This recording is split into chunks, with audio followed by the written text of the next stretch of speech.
Rue, have you finished putting the kobolds to bed? I believe so. Jeremy's the only one left awake, and he's refusing to go to sleep for some reason. I've learned he enjoys bedtime story and some warm milk. But I gave him the bedtime story and warm milk, and he still refuses to go to bed. Jeremy, do I need to come rock you to sleep again? He's gonna have the worst farts ever after that warm milk. He is lactose intolerant. Don't give milk to lizards. That's never a good idea. So what's... Wait, no, this is... Who are you? I'm not... Nope, this is not real. I'm not here. I am having another episode. Yes, I'm going to go back through this door that's the same as the door... Okay, now I'm worried. Hey, hold on a second. I remember you from the tavern. Nope, you're not saying anything. You're not here. I'm having an episode. Can we place an order to replace that door? Yeah, we did, but the kobolds have been causing some mayhem with the construction of the new door.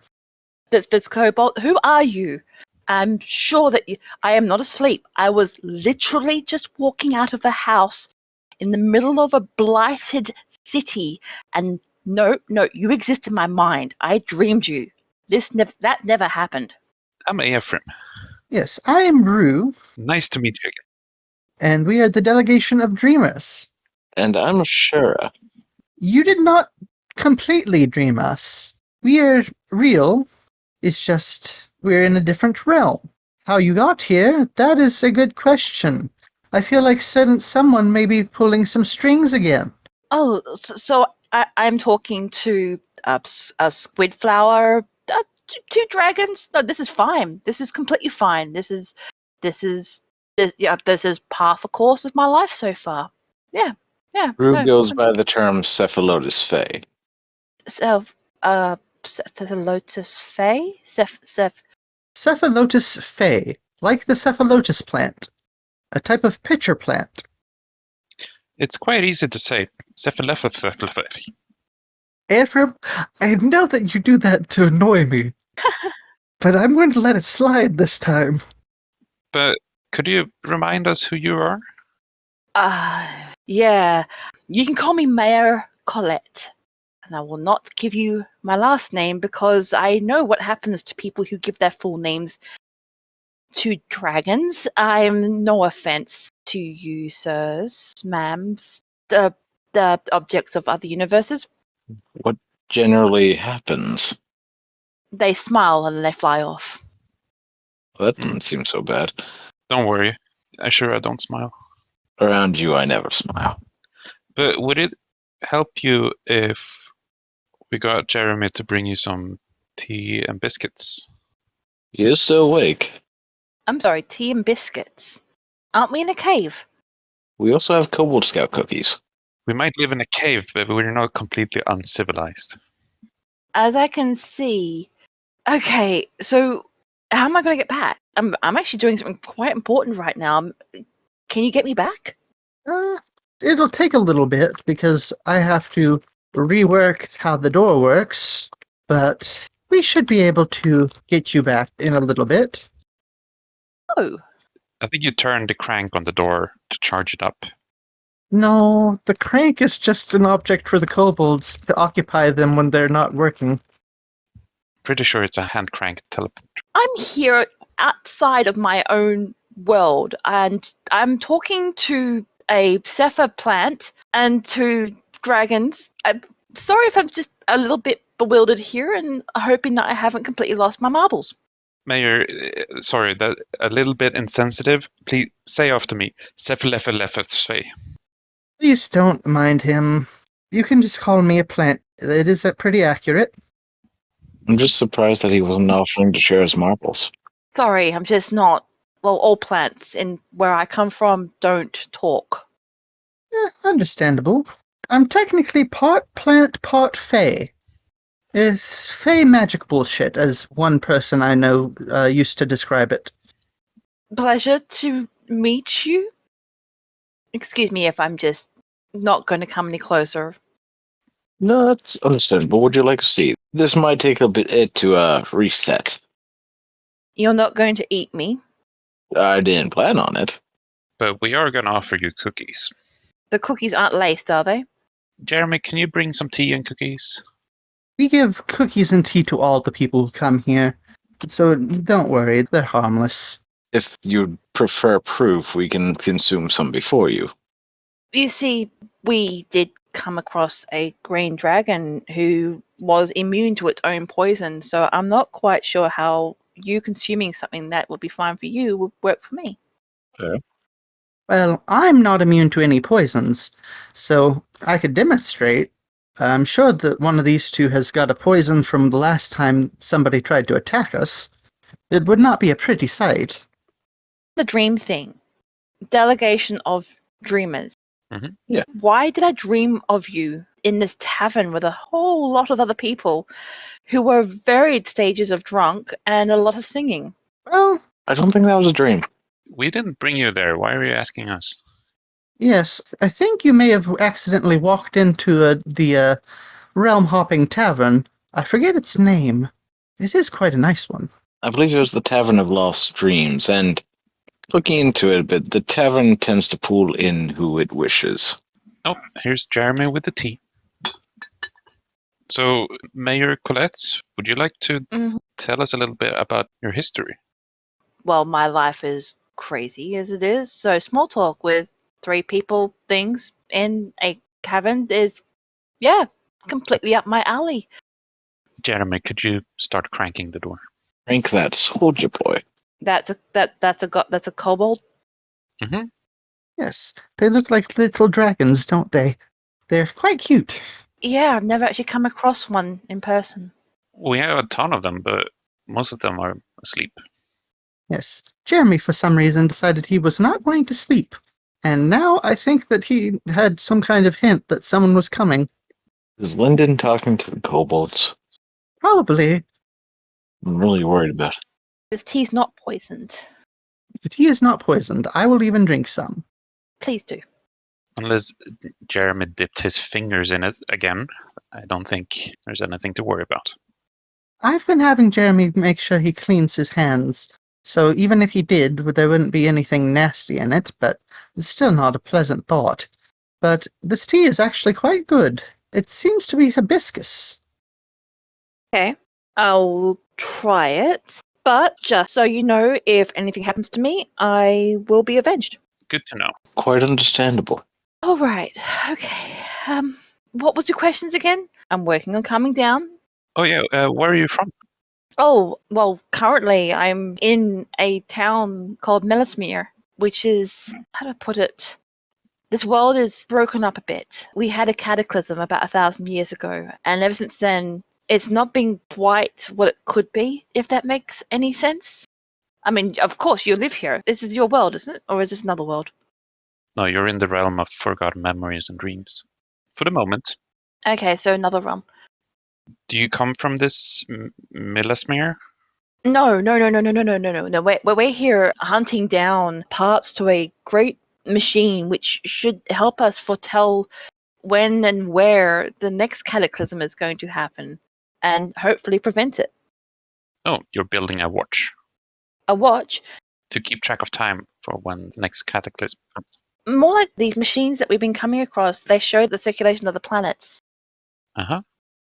and how they rotate around the sun and such. And they can foretell what can go wrong in the future. And the last one we came across actually had a rogue planet slam into this one. And there's been a star in the sky that's been getting brighter and brighter every night. We're assuming that's that one. And now we're trying to find another machine which will help tell us ways to prevent it or to stop it. Waits for a planet from colliding with another.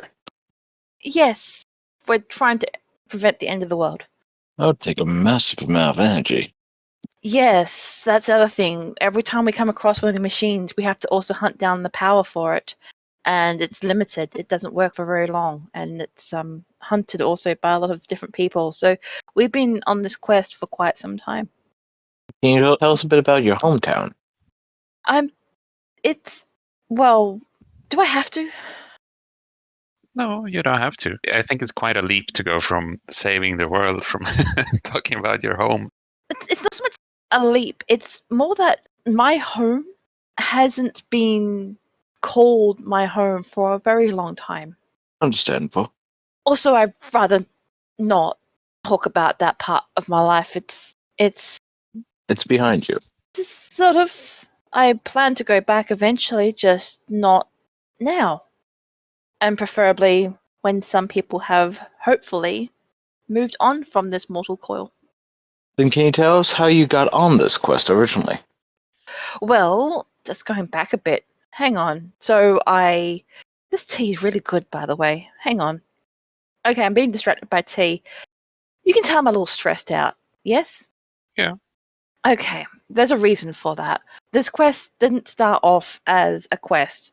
During the war with two factions in my world, the town I was in with many others was bombed by the airships in the sky. And we escaped with a lot of refugees. And we were helping them escape to other towns. When we went to one of the transit towns, which is the ones where they keep the refugees for all of maybe a day before they move them along to another area, we noticed there was some things wrong with the town itself, and me and my compatriot decided to investigate because we were the only ones that were remotely equipped to handle anything. The city that got bombed was mostly full of gnomes and elves, and they had lost everything, whereas we weren't residents of that area. We were passing through. So, this is going back a bit. This is nearly 6 months ago. So I've been doing this for nearly 6 months. We haven't been doing this for very long, but still, it feels like a lifetime. Are you sure you want to know everything? Yeah. I mean, anything you're willing to share. Always love a good story. Well, under the town, there was severe corruption going on, and long story short, we cured the corruption, but there was a side room in this cavern that we found underneath this village, and this side room had a mechanism in it, which was that the planets going around and around with our suns in the middle. We have more than one sun, and they spin faster and faster and faster until these other ones collided and nearly took off the hat of my head of my friend. If he wasn't a halfling, it would have taken off his head. And it basically showed us the end of the world happening. And a scientist that was with us at the time, he calls himself a scientist. I don't know what he really is. To be honest, that man has more secrets under his hat than I have ever given him credit for. He got very interested and told us he would pay us if we would investigate further. And we found out that that was actually foretelling the end of the world. And how will the world end? One planet in the sky will crash into this one and destroy it. And that's the star that's growing. Getting closer, yes. Okay. Keep in mind, though, this is just from what we've noticed about these machines. It's not our patron, the person who pays us. He's a bit mum on the details.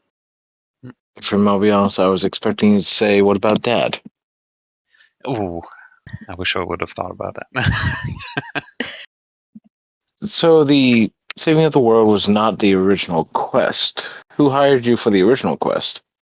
Originally, I didn't really have a job to start with, and we originally were hired in the old town that was blasted. We were hired to protect people, mostly, and then once there was no people to protect, it sort of went spiraling away from that and into this whole save the world thing. At first, it was just to protect people, and then we were investigating a corruption under the grounds, which was killing the fields in this town. And then it turned into this. Frankly, we're getting a bit tired of people questioning whether or not we're doing the right thing here. And you said you weren't employed. What were you doing before this? Well, I was kind of employed. I was employed. Okay, so I'm a healer. I was. I'm a doctor. Or I was. I don't know what I am now. I believe you're a mayor. Yes, I'm that too. That's its own little story. I like the title, and it's true. I am a mayor, but my profession was doctor, and I would heal soldiers. Unfortunately, I would also heal the enemy soldiers because I was hired by them too. And when both sides figured that out, I was no longer employed. So you got fired for doing your job too well. I got fired to protect me, I think, from being charged with espionage. Uh-huh. ever since then, I couldn't find fixed work. It was very difficult for me to find work. So once this little job landed in my lap, I took it up to protect some people, to guide them as refugees. And then it just spiraled from there. And it's been, I'm not rich, but I do have a town now and a house. So I suppose it means something. Having a roof over your head is always a good thing. Currently, not having a roof over our head is the norm, considering where we are. How did you become a mayor? Well, you remember how I told you about that corruption underneath the town? Mhm. Yeah. So that corruption was being caused by creatures that were being led by a little girl with no conscience. And everyone knew there was a little girl that was responsible for the corruption and the deaths and the disappearances of people in the town. But they couldn't quite figure out which one and who or what, where, why. So while we were down there, we found her and found that she was keeping these corruption beasts which were causing the problems upstairs. And she was feeding the town to them, one by one. A little girl? A little girl, yeah, she had nothing behind her eyes. At all. Nothing. She would smile at you and you would just be nothing there. So you could see the wall behind her? No, If there's nothing behind it. God, you're literate. It didn't seem like she had a soul. Yes, that's it. So, are you that literate all the time? Do I have to be careful with my analogies here? We're working on him. Well, yeah, it looked like she had no soul, and she found it happy. She was happy to feed her townsfolk to her creatures. So we managed to incapacitate her. I didn't want to actually, kill a child. And we went back to the town and found out that the current mayor was about to hang another little girl on the suspicion of doing just that very thing. Really good tea. This little girl that we had with us was the real person that was responsible. So I promptly started yelling, and apparently that yelling was very, very well taken. And we called out the mayor for his ineptitude. And there was an election happening, so I put my foot in and decided to run for mayor. And you were faster than the other mayor? Well, put it this way, no one wanted me or anyone else. There's certain people who were in charge behind the mayor that didn't want me or anyone else to run for mayor. So we were all attempted assassinated. I managed to skip it, but everyone else got hit in some form. We managed to save their lives. Then we went after the mayor himself, who revealed to us that he was actually being paid off and that he had been taxing the town to pay his debt. And we sent him running. He foreclosed the mayoral election, and I became mayor by default. That's one way to win. Take out the competition. Well, the people that survived, they didn't want to run for mayor anymore because they thought it was too dangerous. That's fair. And what have you done as mayors? We're reopening the silver mine. We're making sure that the collapsed silver mine is no longer collapsed. Unfortunately, during this escapade, one of my compatriots was poisoned by the attempts to hit me, and he never recovered properly. He's okay, but he's a cripple now, unfortunately, so he had to stay behind. And he runs the town when I'm gone. What did you do? I was running for mayor. That's what I was doing. They did not want us to live. There was about 4 or 5 of us running for mayor in the election, and the others got hit. And how long did you have to run? Oh, that's right. I was not running physically. I wasn't running on my feet. Running for mayor means you're standing there and you're showing the people what you can do as a mayor, and they choose you based upon their opinions of what you can do for them. But that's just the opposite of running if you're just standing there. Exactly.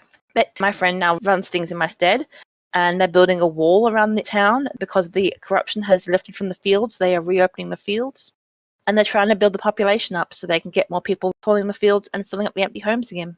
This town was dying, and it's coming back to life now. That's always a plus. It's awfully difficult to find good politicians these days. Pretty hard to find decent people, to be honest. I can't say I disagree. What makes a politician good? Surviving the election. Ah, good answer. I'm speaking more morally, but Morals are subjective in this world. Not everyone can get by being kind. You said you had a house. Is it a house in the same village? Yes, I have my mayoral home, which is the home that the mayor himself left me. But I also have another house that's in the village, yes. It's also not in the village. So sort of like on the outskirts. No, more like if you lived in the village and you saw this house, you would say that house has always been there. But that house also exists in the Dwarven Kingdom in the north. It also exists in another town to the north. It also exists in an elven village to the northwest. It also exists in a couple of other places too. It basically exists where we need it. Where did you obtain such a house? Ah, that's another story again. I'll try and summarize this one. This one's a little long, but essentially, we went to a town with this house. A murder had been committed inside this house. And we offered to help figure out what happened in that house. And it turned out that it was an elven family with a husband, wife, and the wife's sister, and 2 babies. Unfortunately, this is the part where I think things started going wrong. The babies were from both the wife and the sister, and the man was actually a kind of warlock or something, and he was trying to use the babies to summon something into our world, and he turned the 2 sisters into banshees. He wasn't a good man, put it that way, pure evil, 100%, and he was sacrificing his children.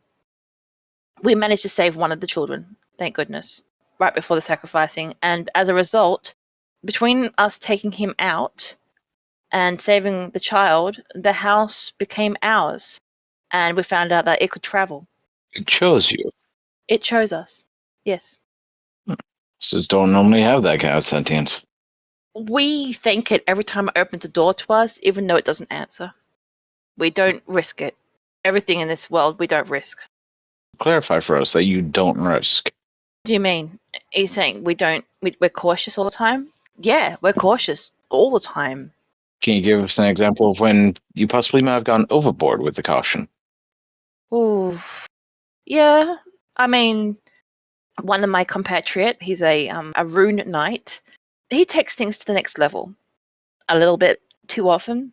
So we're being hunted down by a mercenary group at the moment. And, well, at the beginning, this mercenary group just didn't like us very much, and they were just making our life difficult. So, to make a point, after we had defended ourselves against these other people and killed them, not because we wanted to, but because we're trying to defend ourselves, he took the head of one of them and nailed it to the message board of the town to make a point to the rest of the mercenaries group, which then made them a mortal enemy of ours. Put it lightly, we're not very good at de-escalation. We just keep escalating. We try to eliminate things before they hurt us. Unfortunately, that hasn't worked. It's just made things worse. Well, this town wasn't great, but that just made it worse. And that was a step too far. I've been telling him off for this ever since. He thoroughly stands behind it because those people were evil and they were doing diabolical things to us and others. At the same time, we didn't need to do that. We didn't need to make a point. All it's made us now is a target. How did you go about meeting the people that you're traveling with, or was it from the job that you originally took? Actually, they hired me. The one that saved my life at the village, by the way, the one that's crippled and now runs the town in my stead, him and the Rune Knight were working together. They were a team. They were actually knights of the realm, and they needed some magic on their side. Myself and my other friend, my other sorcerer friend, we were available. Okay, so we're unemployed, and I get it. We needed money, and they hired us, and it just went from there. People always think that being unemployed is bad. It just means that we're desperate enough to get a job. Now look at us. We're trying to save the world. I think that's ambitious enough, don't you think? Yeah, that is a rather ambitious goal from stopping one planet from colliding with another. Can you tell us a bit about your party? Well, we have the Rune Knight. That's Simon, or Sir Simon, as he likes to call himself. He's a doer. He doesn't think. He just does. So he does a lot. He focuses on getting the job done, and annoyingly, he's good at it, which makes it more and more difficult for us to stop him from doing it. Like, could you give us an example of like what does he do? Well, he's a doer, like I said. He takes action before thinking. So, So, for instance, nailing someone's head to a post. gotcha. Ah, so that was them. Mm-hmm. There is the other one that we had to leave behind. His name was Kryn. He was a paladin, but I think he's a little bit more than a paladin. I'm not quite sure what he is, actually. We don't delve into it too much. He seems to be very uncomfortable about that part, about whether or not he's a paladin anymore. My friend Catch is a halfling, and when he casts magic, odd things happen around him. And one time he burped out butterflies, another time he turned into a kite. You're purveyor of wild magic. Yeah, that's basically it. Wild magic is rampant around my friend. And he has a hat, this very large hat. And if you touch his hat, he will end you. In the nicest of ways, he will say he will end you, but he never quite does it. You know, he's too sweet. The self do not touch hats. What's his attachment to the hat? It's his only hat. We went to school together, him and I. And once he cast a spell in class that pretty much seared off every hair on every head in that room, including his own. And he started wearing a hat out of habit to hide it. I was able to grow my hair back, but he got attached to the idea of wearing this hat, and it became his comfort blanket in a way. Let's keep it rather pristine. Oh, it's not pristine. It's got patches all the way over it. It's ragged, but he still loves it. And then we have, oh, really don't like this guy, Morn. Morn was a blind elf and somehow had more sight than all of us. So he could cast his magic at a wall and cast behind him. I think it's called blind sight or something. He basically could see everything all times. Such an obnoxious person. Absolute pain in the ass. Cannot stand to be around him. Unfortunately, he's very good at his job. Very good at casting magic. Very good at doing everything like that. But he doesn't shut his gob. He's consistently talking. And he's not a he anymore. Wild magic happened. And he died. And came back as a woman. And a different type of elf. I'm not quite sure what he is. He's sort of grey now with white hair. How did he die? We accidentally blew him up in a wild magic field. That's not a sense you hear every day. No, that's what I mean. Catch did something in a wild magic area with wild magic, which caused wild magic. Which meant he died and came back straight away as a completely different being.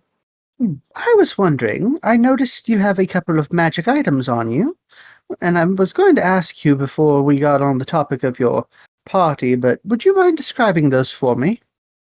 Which ones? Are you talking about my ring? I can talk to animals with this thing. It seems you have the ring, you also have a couple of others. The gauntlets that you wear, and the, Oh, yes, these gauntlets. Yeah, I like these. They used to be the hands of an ogre. oh. Dismemberment? No. Well, I did, yeah, I took the hands off the ogre, but I had the leather crafted into gauntlets, and you see this boulder here? Yes. Yeah, well, I can pick this boulder up, Ah. My. and it gives me a lot of strength. Quite a feat for someone so small. A lot of people underestimate me. Use it to your advantage. Well, it's not every day that you see a doctor with a the scythe of a death. You normally see death with a scythe like this, yes? Yeah. Well, I carry this for a reason. People can't underestimate me with this. Do you carry it to look like death? No, it just works for my position. If someone assumes that I am the worst thing that they can come across, then maybe they might be incentivized to live instead of dealing with me in the afterlife. I don't know. It's actually worked really well in scaring people back to life. Interesting. That's a new medical type that I haven't heard of. Yes. What other odd medical scenarios have you done? I have accidentally made myself float. That wasn't really something that I did on purpose, but again, wild magic around me. Apparently, I was so amazing at casting a spell, I turned myself into a glowing being that floated up into the air in front of everybody and was ethereal. Of course, to myself, I was floating unwillingly and I couldn't get down. It took me about half an hour. And then when you were done, you pretended it was a party trick. Totally. It was on purpose. Huh. You also smell of werewolves, or have a lingering scent. How the hell do you know about that? I can sense otherworldly creatures, being a fae myself. I have not told anyone about that. Ah, a secret. Yes, I have the ability to sense otherworldly creatures, given to me by a deity that I made a deal with. I've always had a bit of a knack for figuring out when people have made deals or ties with other creatures. You cannot tell anyone about this. This is such a secret that if even my own party knows about this, I am a dead woman. Why is that? Because they have a problem with werewolves. Is it racism? It's not so much that, is that, long story short, someone else was supposed to be trading things to their village that they were living in at the time and helping humans with. These are good werewolves, apparently. My colleagues didn't realize they were werewolves until after the fact. We were helping someone else do something and get some goods up the river for the werewolf group. The werewolf group was angry at the guy who we were with because he hadn't brought them up sooner and they had lost one of their own to starvation.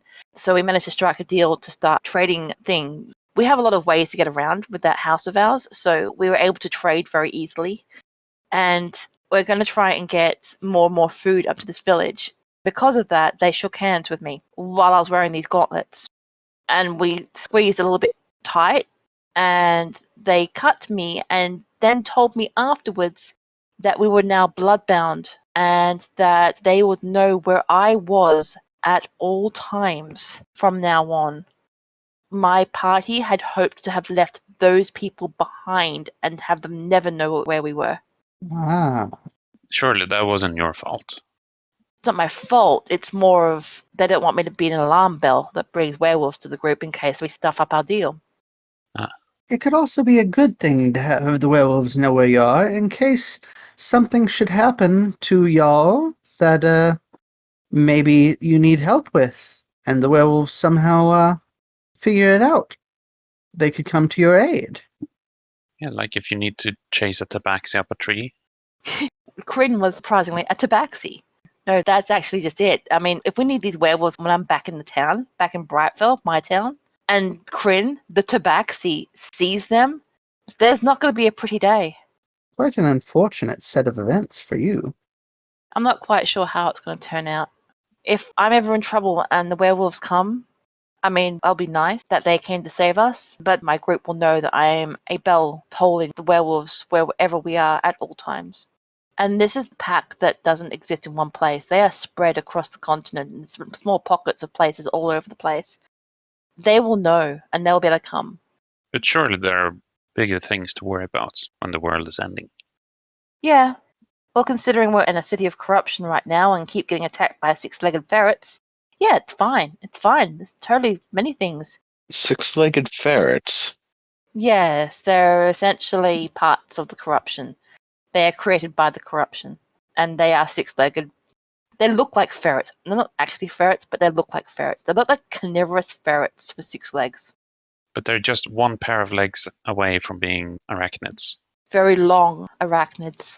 Long and slinky. Hmm. And they bite hard. Not good. Can you tell us a bit about some of your other journeys you've been on? Perhaps some of your best wins and losses. Oh, about like how Morn, the elf that's not an elf, that is an elf, that is a woman, that is a man, how he nearly brought down the entirety of a dwarven kingdom with shatter. Yeah, that happened. I'd like to request a bit more detail on that one. Oh. Well, actually, the dwarves were doing something bad. They were trying to use the power device that powers these globe things that creates those planets to go around. Well, this power device is very strong, and they were hoping to use it for something else. And unfortunately, it was out of their control, and it was about to bring their entire kingdom down on top of their heads, which was under a mountain. So what does my really intelligent compatriot do? Start blasting through the walls to get there faster, to stop them, which destabilizes a lot of the caverns even further. Doesn't sound like the brightest one. He's an idiot. He's a very powerful idiot. That's the problem. And what about your most interesting either journey or moment with magic? One day when I was saving that baby from her father, He was trying to kill us, and he had an entire army of ghouls coming out from portals all around us. My friend Catch promptly cast a lightning spell, which targeted one after the other, after the other, after the other in a long chain, while I was preventing the big man himself from doing any kind of magic. My magic stopped his magic. Does that make sense? So essentially, we took out his army, and we neutered the bad guy and took out his army. So that's one of your more badass moments. And then I made him go to sleep in midair while he was floating 40 feet above the ground. What? That doesn't sound too bad. Well, floating wasn't the problem. It's when he landed. That was the problem. He didn't survive that. I understand why, but that seems a bit cold to do. I wasn't intending to kill him with my sleep spell, but apparently my sleep spell is deadly. This has happened on more than one occasion. And unfortunately, on people or beings, or ones that usually can fly or float, while they're in midair. I think Ashura should be fine. I've seen him sleep flying. I've hit the ground pretty hard before. Yeah, the thing is, for a lot of beings, it's not so much the falling that's the problem, it's the sudden stop at the end. And it depends on where you stop. I mean, one of them stopped in a spike pit. Gravity doesn't kill. It's the ground that does. I feel like that one's got to be intentional, but No, that one was. It was actually an enemy trying to do things to us, and that one also wasn't a sleep spell. It was like a ball of water. Do you know that one? I don't know how I came across this one. It just one day I started being able to cast a little bit better, and this spell came out of me, and it turned a ball of water around a being, and it would trap them in it. And I just made the ball of water go over a spike pit and dismissed the spell. Oh, it seems like Jeremy has finished cranking the door. what are your plans from here on? Save the world, win the day, own everything. I mean, Ambitious. I genuinely don't know. I mean, I'd like to survive all this, obviously. I mean, making everything a part of your own horde doesn't sound too bad. You're a dragon. And you're a dragon at heart, it appears. I've met a few dragons. You're not all bad. Well, that's kind of you. But I believe that might be all the time we have. You need to get back to your town you were headed to, correct? No, I'm in it. I'm in the town. Crap. They need me out there. I need to go. Isn't the town the one we made along the way? That's Ephraim, your figure of speech is lacking a bit there, my friend. I'm going to give you an audiobook at some point. But I believe you might want to start heading back. It's been a pleasure having you. Yes, the door is ready for you. If I have to tell the others I've had another dreamscape thing again, they're going to think I'm going crazy. You don't mind if I don't tell them? You don't have to, but maybe we'll see them eventually as well. I hope you get Morn. Sounds like an interesting character, but until we see you all again, have a good awakening.